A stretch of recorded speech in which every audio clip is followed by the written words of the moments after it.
今日想同大家講嘅話題係汽車嘅冷卻系統，令到我諗起呢個念頭咧，原因就係早2日我哋喺大帽山拍片嘅時候咧，就遇到有4位來自珠海嘅年輕人啊，佢哋越車南下，就開住一部Honda Stream，佢喺荃灣上嚟，但係去到大帽山路嗰個三角位咧就水滾喎。如果喺荃灣上咧，個 engine 嘅負荷咧應該都唔算大啦。如果錦田上咧，可能佢去到山腰就已經停低啦。點解係咁啊？我相信佢個冷卻系統應該有啲問題，但係因為佢喺平原城市生活，好少機會咧係谷到個車咁盡，咁結果咧一嚟到香港，一上大帽山咧，咁啊受到考驗，咁就水滾啦。揸車揸到水滾啊！呢一代嘅人咧應該經驗係比較少啲。但係如果你揸車揸咗幾廿年嘅話咧，可能或多或少咧，一生中咧都經過3、2次咁嘅經歷嘅。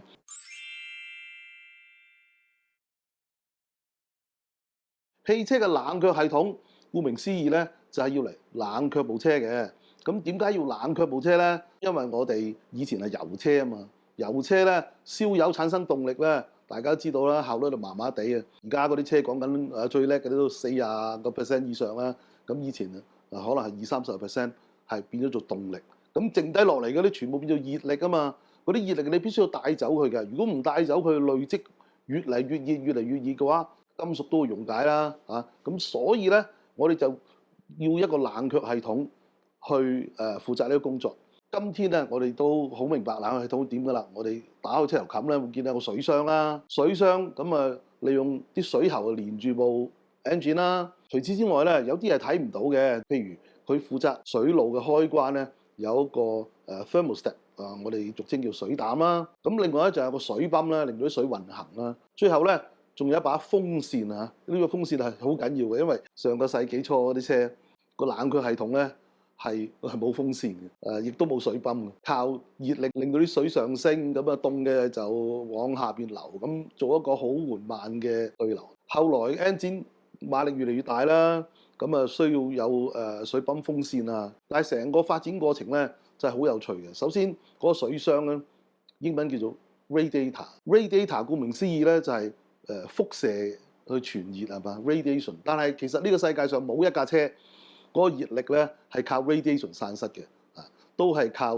對流啊 convection 去做。咁但係點解叫 radiator 咧？未有汽車之前咧，咁啊人類已經發明咗蒸汽啦、熱水啊、中央供暖啊，咁所以喺啲屋裏邊咧，你都見到運啲熱水入去，即係喺歐洲、美洲啊，或者中國北方都有啦。工程師開始造車嘅時候咧，第一時間佢諗下，我需要一啲嘢咧係運水將啲熱帶走嘅，於是乎就將嗰嚿咁樣嘅室內供暖嗰個 radiator 咧，就照吸落架車度。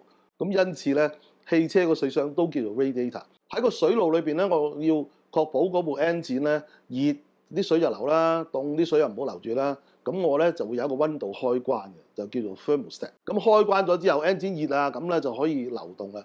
早期嘅車咧，真係冇水泵又冇風扇，就係靠呢啲咁樣嘅熱上升、凍下降，之後通去前邊個 radiator。架車一行撞到啲風就咁樣降溫㗎啦。咁但係後來嘅 engine 嘅動力咧越嚟越大咧，需要好啲嘅設置啦。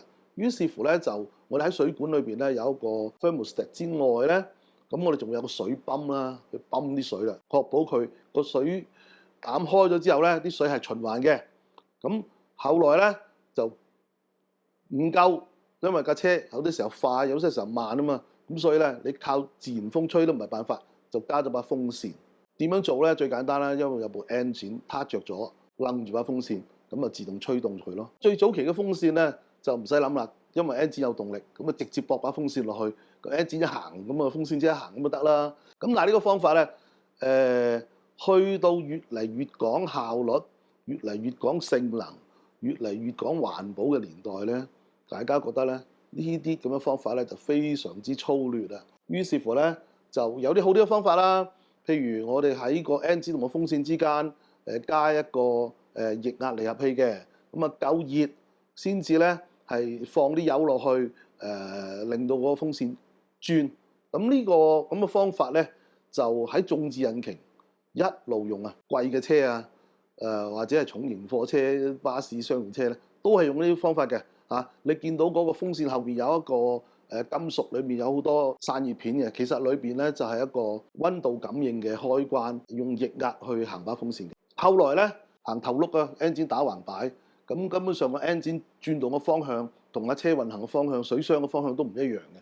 咁啊最簡單用電風扇啦。最初啲人都唔係咁中意啊，因為電器嘅嘢咧佢驚好化學噶嘛，即係嗰陣時電器冇咁可靠。到咗今時今日咧，電器係好可靠啦，咁大家都好放心咁樣用電風扇啦。咁所以而家電風扇咧差唔多係主流嘅嚇，但係仍然有我頭先講嗰隻液壓離合器風扇嘅，因為嗰隻咧同電風扇比咧，佢係更加耐用啊嚇，咁所以商用車就偏向用嗰隻。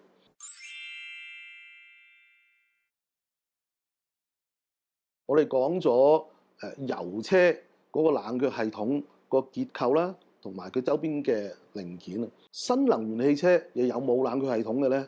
都係有嘅。譬如我哋 hybrid 車啦，咁有個 engine 喺度啊嘛。咁於是乎咧，hybrid 車嗰個散熱系統咧，其實係同傳統油車咧係相當接近嘅。只不過咧，因為 hybrid 車咧，佢好多嘢都變晒做電㗎啦，即係 engine 周邊冇咁多皮帶碌啊成嘅，咁所以咧佢好多時候咧就會將個泵啊都會用得做電啦，甚至乎咧個水膽開關咧都用電嘅。仲有一樣嘢就係hybrid 車咧，佢有個 inverter 嘅 inverter 嗰個電子零件個工作溫度咧，當然係冇 engine 啦 ，engine 燃燒室1000幾度㗎嘛，咁但係嗰啲電子元件嗰個工作溫度咧都唔可以超過100多度嘅，因此咧我哋都係需要去用冷卻水去冷卻逆變器嗰個機殼嘅。由於佢個溫度啊同引擎嗰個溫度唔一樣咧，所以咧就有2條水路啊。咁你打開個車見到咧，咦好似得一個水箱嘅啫，其實唔係嘅，個水箱係分2個嘅，一個咧就要嚟運低溫啲嘅逆變器嘅水路，另外一個咧就要嚟運 engine 嘅。咁至於純電動車係點樣嘅咧？純電車咧其實都有冷卻系統嘅。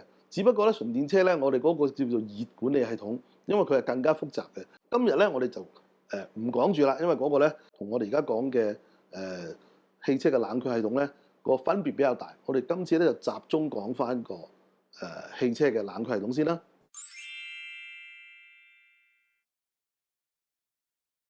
我哋講翻喺大帽山頂遇到嗰幾位年輕朋友啦，喺呢度我就祝佢玩得開心啦，同埋咧希望佢架車冇嘢，翻都去珠海先慢慢搞啦。我哋話佢平時喺平原城市冇機會俾到好大負荷嗰個系統，因此咧其實個系統已經開始有啲衰老，佢都唔多覺，直至到一上大斜路就出現問題，見到水滾先出現問題咧，呢個當然唔係好理想啦。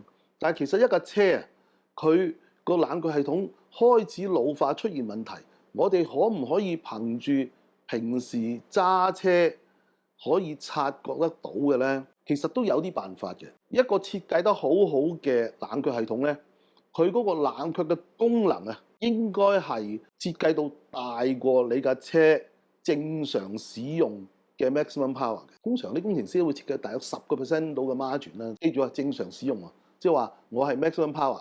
最大馬力嘅，咁開到最大馬力，咁應該你喺高速公路嗰度踩到好行啦。喺嗰個時候咧，應該有足夠嘅風吹入嚟幫一幫手㗎嘛。但係當你嘅系統開始老化，10% margin 都冇咗啦，甚至乎得翻原本嘅可能得翻7-8成嘅，而你全力去谷嘅話咧，結果咧你就散熱能力係及不上嗰個熱嘅產生咧，就會出現一個水滾啦 overheat 嘅現象。點樣平時會睇得到咧？嗱，其實咧就唔易睇，但係我哋都可以參詳一下嘅。第一，我哋留意我哋嗰個水標啦。一個好嘅系統咧，經常都會保持住一定嗰個指針高度，因為我哋平時喺平原城市啊，冇乜機會可以谷到佢咧，咁啊冇乜太大變化嘅。但係即使你喺平原城市生活啦，你有時都會塞下車啊，天氣都會好熱啊，又或者係上下斜路啊，就算唔係full power去谷佢咧。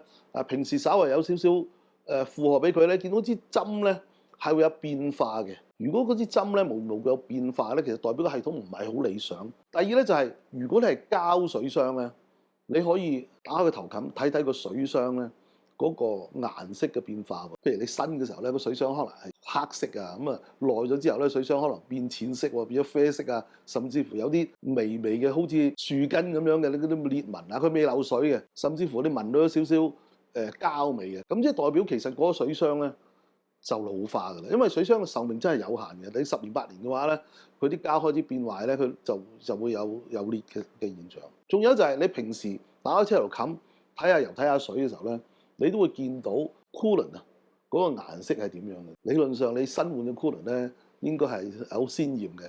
如果你覺得越嚟越混濁啦，甚至乎咧有少少啡啡地啊，咁樣代表裏邊咧就非常之唔理想㗎啦。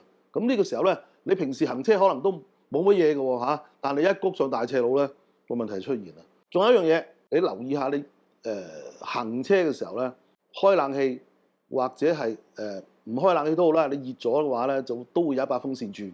留意下個風扇嘅聲，理論上一把工作良好嘅風扇咧，就應該係冇嗰啲金屬聲啊，冇嗰啲啤鈴聲啊，最多係得風聲、呼聲嘅啫。啊，如果你聽到噓一聲、哩羅嗰啲咧，就即係話嗰個風扇個摩打咧軸心可能有啲問題。絕大多數冷卻系統係點樣壞嘅咧？通常咧都係不外幾樣嘢嘅啫。個水箱老化咗啦，有啲暗裂啦、漏水啦嚇。嗰啲水喉咧老化啦、硬化咗，水喉個接口嗰度又有漏水啦。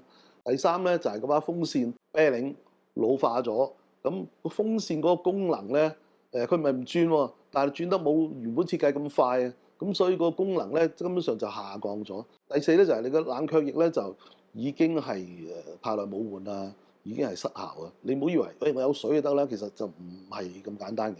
呢幾樣嘢你長期唔理佢咧，唔車係冇嘢嘅，風扇響啊，你個水溫個水膽唔係咁 function 咧，該熱嘅時候佢又唔熱喎嚇，開好耐都仲係凍嘅，又或者咧熱少少佢又發嚟發去啊，呢啲咁樣嘅現象咧，就代表你個冷卻系統咧就唔係好理想，就應該跟進一下，千祈唔好咧揾個斜佬去測試佢啊，後果就可大可小嘅。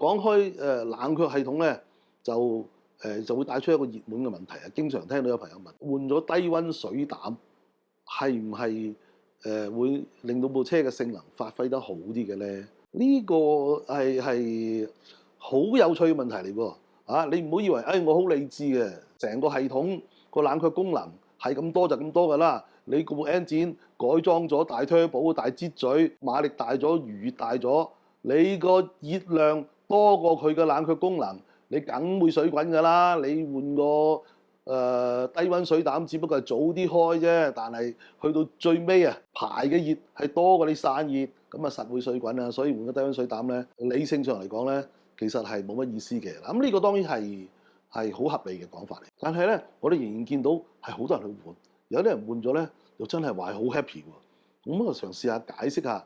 點解會有咁嘅現象啦？首先咧，水膽咧就係要嚟控制冷卻系統嗰個開關時機，亦都即係話咧控制嗰個 engine 幾時我哋需要將啲熱去掹走嘅。engine 應該係用乜嘢溫度嚟工作咧？咁就靠個水膽去控制。歐洲車咧好得意喎，歐洲車嗰個水膽咧遲啲開喎，佢係真係想部 engine 熱啲。個原因係其實部 engine 熱啲咧，佢真係會效率會高啲嘅。engine 熱啲咧，你嗰個燃燒室一燃燒咗出嚟嗰個熱力變做動力啊，嗰個時間咧，如果你周圍係凍嘅話，咪有好多熱能係扯走咗，變咗做熱力散失，得到嘅動能係少咗嘅。呢個係事實嚟嘅。所以歐洲人咁注重性能啊、環保排放咧，佢係傾向將嗰個水溫係提高啲嘅。日本人咧中意將架車咧設計到溫度低啲嘅，因為佢哋想嗰啲所有嘅零件襟慢啲、可靠啲。呢個係每一個地區國家啦，我哋嘅用車人啦，佢哋嗰個取向嚟。如果我改裝咗部 engine，馬力大咗、預熱大咗，如果仲係用原本嗰個溫度先至去開咧，啲人咧就會覺得想發揮個動力嘅時候咧，佢遇到個瓶頸，因為我熱得滯啦，佢都未開，嗰部 engine 上唔到去，要等佢開。調翻轉，如果我換咗個低溫水膽咧，我開得快咗啦，呢邊個動力排山倒開嘅時候，我唔會受到制約，因為你如果係過熱嘅話咧，所有嘅機械零件咧嗰個潤滑啊嗰樣嘢唔能夠可以發揮好咧，個動力係會差啲嘅。咁於是乎咧，你會見到啲人係真係裝低溫水膽咧，佢喺啲短途賽啊、標紅綠燈咧，佢真係着數啲嘅喎。咁但係我哋頭先講過啦，理性分析，如果你根本上係唔夠能力去處理啲熱能嘅話咧，換咗個水膽係冇幫助噶嘛。情況好似即係你一個月要使25000蚊，你個人工就得2萬蚊嘅啫，咁你梗唔夠使嘅喎，唔夠使咁點算咧？去到月尾同老闆講，喂，呢個月可唔可以做1個禮拜出糧啊？咁樣呢個方法可唔可以解決得到嘅咧？嗱，如果係一次半次可以幫你應下急，咁啊真係得嘅喎。但係如果你個個月都係使25000蚊，你人工係得2萬蚊，咁點算咧？到下個月就可能月中咧，你要同老闆講，可唔可以早1個禮拜出糧嘅咯喎？咁可能咧你就改翻個日本名啊，Nagasaki Yoshimi 長期良美啊，咁唔係辦法噶嘛。咁但係我哋話，喂，我短途標紅綠燈，我換咗凍水膽，真係有少少着數嘅喎。呢個係真嘅，不過你唔好以為好過癮啊！要付出個代價相當大嘅，因為你換咗個低溫水膽咧，即係話部 engine 咧長期用一個低於設計嘅溫度去運行，個害處係非常之大嘅。即係包括譬如你凍咗，你俾多啲油啊，油多啊，溶咗啲機油啊，令到你架車嘅啲零件嘅得到嘅保護少咗啊。咁你嘅 fuel 多咗咧，你就可能會就會積碳啊，又會有好多問題。結果咧就係換咗低溫水膽咧。即係可以咁講咧，啱啱換咗之後咧，你嗰一期咧標紅綠燈成日都會贏對手嘅。不過咧，你成部車嘅壽命咧就會短咗好多啦。值唔值得咁做？你自己諗啦。最正確嘅辦法咧就係，當你嗰個 engine 係增加咗馬力啦，咁你就必須要成個冷卻系統都要相應加強。即係你可能會用個勁啲嘅風扇啦，用個金屬嘅水箱啊。用啲溫度高啲嘅水喉啊，成個系統強化晒啦。下一步仲要諗嗰個水膽嘅溫度係幾多咧？咁如果你話我淨係落 track 嘅啫，一場我用個低溫水膽，咪真係有數嘅喎。玩完 track day 之後，我換翻一個正常水膽就得啦。呢個方法唔錯嘅。咁但係記住啦，低溫水膽喺日常運行咧，就真係非常之唔建議嘅。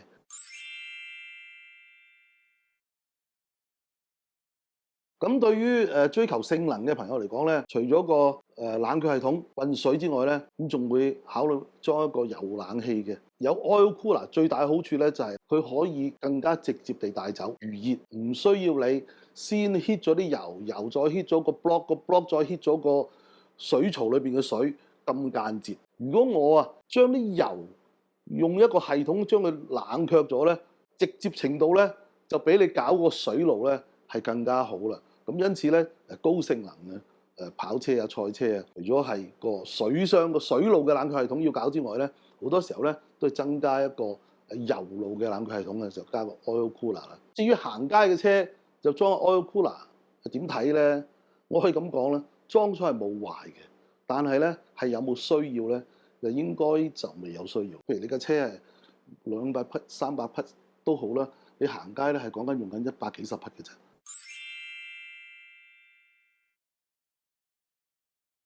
點樣去保養維護一個冷卻系統咧？如果呢部車係新嘅5、6年車齡以內嘅咧，其實就好簡單啊！你定期換冷卻液就 OK 嘅。冷卻液除咗係大部分係水同埋 glycol 之外咧，其實有啲嘢嘅。嗰啲嘢咧係要嚟保護個金屬唔好咁容易氧化腐蝕嘅。呢啲化學物質同埋 glycol 本身經過一段時間，經過若干嘅 thermal cycle 之後咧，其實佢慢慢會變質啊，個性能就冇咗噶啦。所以你唔好以為打開哇仲好靚啊咁，其實幾萬蚊換咗佢就係最好嘅辦法嚟嘅。但係如果呢個車唔係新車嚟㗎啦，10年8年㗎啦，行咗10零20萬公里㗎啦，你要注意嘅事情好多啲嘅。第一仍然係跟米數咧去換冷卻液。第二咧就係你喺日常用車嘅時候咧，你留意下個副水箱嗰個液面個高低。個冷卻系統咧係咁樣做嘢嘅，佢受熱。有時熱得好交關，佢一定會將部分嘅水咧，因為壓力太高啦，佢將會走咗出嚟。以前嘅設計走出嚟㗎啦，越嚟越少啊。咁而家嘅設計咧就好啲㗎啦，走出嚟一個揾個副水箱裝住佢先，凍咗之後咧個壓力低咗啦，佢就會吸翻入去淨水箱度。所以個液面咧理論上係長期都喺嗰度。但係如果你嘅車舊咧，你耐唔中就要望下你個副水箱嘅液面。如果液面咧係變化一路路咁跌落去嘅話咧，咁就有啲問題啦。咁仲要咧就係留意下你個水箱顏色啦，膠水箱個顏色變咗淡色啊，有裂紋啊，有臭味啊，呢啲咁咧就代表個水箱就差唔多收工㗎啦。另外就係打開頭冚，聽下把風扇咧着嘅時候有冇異響，如果有嘅話咧就要跟進啦。仲有就係留意下你開冷氣嘅時候咧，嗰個冷氣嘅表現，冷卻風扇出現咗問題嘅話咧，就唔單止令到冷氣唔穩定啦，有時咧仲會破壞到你個冷卻系統嘅。咁呢個時候咧，我哋應該要跟進一下啦。如果你啲舊車經常都會有，你發覺你個冷卻液個液面係低咗，未有時間即時去處理嘅，咁你係咪可以加翻啲水落去咧？都係一個應急嘅辦法嚟嘅。咁加水咧就最好你就揾到你用開嗰隻coolant一模一樣嘅，加落去咧最穩陣啦。如果冇嘅話咧，你短時間之內就去加啲蒸餾水落去啦，問題都不大。就起碼你 keep 翻住個液面先，因為如果液面再低嘅話，佢嗰個水路運行嘅時候吸咗空氣入去咧就好麻煩。今日關於冷卻系統嘅話題咧嚟到呢度就差唔多咯。如果大家喜歡呢條片嘅話咧，可以多啲 comment like and share 啊。如果仲未 subscribe 我哋嘅 YouTube 嘅話，咁就要快啲 subscribe 啦，仲要撳埋個鐘仔，保證第一時間收到新片啊嘛。仲要希望大家咧 follow 同埋 like 我哋嘅 Facebook 同埋 IG 啦，尤其是我哋 IG， 我哋會越嚟越豐富噶啦個內容。最後，大家如果有興趣嘅話咧，歡迎加入成為我哋嘅會員啦，我哋會舉辦定期活動啊。